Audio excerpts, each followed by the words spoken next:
Hey y'all, welcome back to another video. In today's video, I'm going to be showing you the top wiring guide because a lot of people don't know how to wire, and if you've worked on big community worlds like some of these, they use a lot of wiring. It is very important that you know how to use your wiring in your community world. So in today's video, I'm going to be showing you how to wire. Let's go. I have set up 4 lessons for you guys to figure out how to wire. Let's go. So for lesson 1, I'm going to be teaching you how a large pulse button works. So, cool things about large pulse buttons, you can actually hit them with weapons and they can turn on. Now, see how the light turns on because there's a wire? The wire lets the power transfuse through. This is an output. This sends the signal out, and this is the input. So, if you have, let's say, one input and another input, it's not gonna work. This is an example of an open circuit. The power can't transfer because the wire isn't working. What power blocks do is they infinitely power it. Same thing as last time. If there's a wire, it works. If the wire's not there, it doesn't work. As you can see right here, it's not connected, so it doesn't work. Now it's connected, it works. These are small pulse buttons.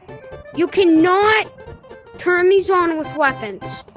You can turn big buttons on with weapons, cannot with small, so you have to push it.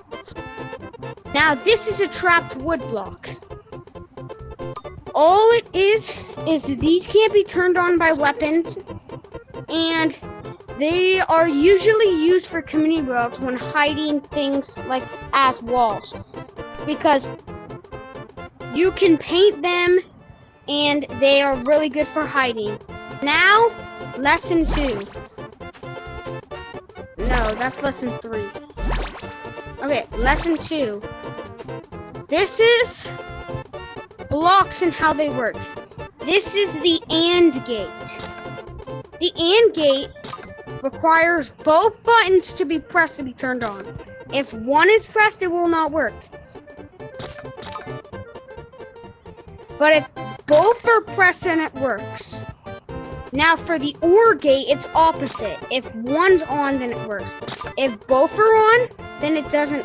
No. For OR gates, I'm sorry. Only one of the circuits on an OR gate has to be activated for it to work.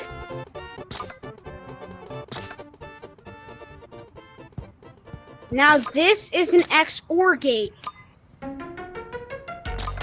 If you activate both, it turns it off. If one is activated, it works. So look, one activated works. If 2 are activated, it turns off. This is, what is that? That is a NOT gate. They're on, and if you put a pulse into them, it turns them off. This is a toggle.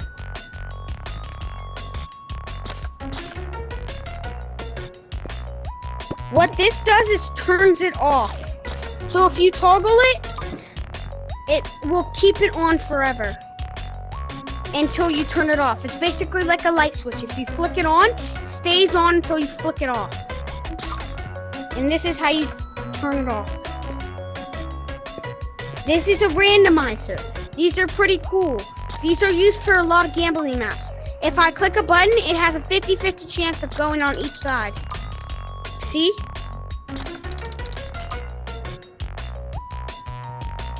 And that's the lesson on how to use the wire blocks. Okay. Now, the, did we do that one already? No. This is the, pulse extenders and pulse delays. This is a tiny pulse delay. It just barely delays the pulse. This is a large pulse delay.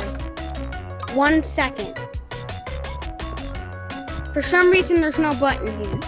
And this is a 10-second long pulse delay.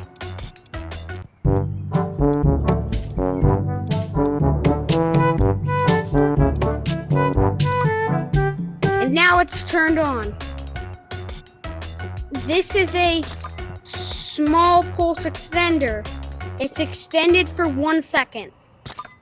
1, 2 seconds. Never mind. This extends it for 10 seconds.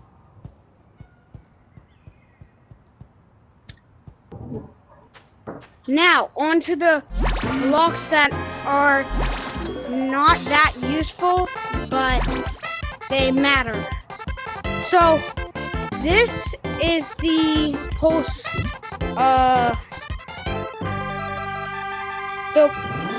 gate. If you walk through it, sends a signal.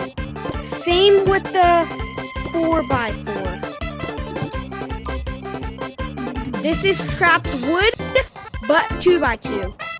4x4 and a 8x8.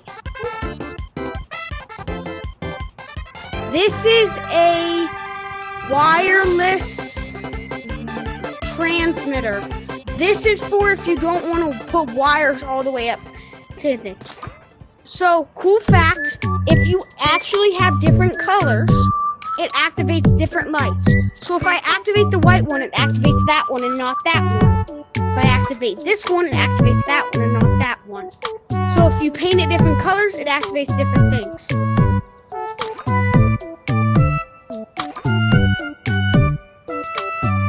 Okay, that's the end of the wiring lesson. I hope you learned a lot.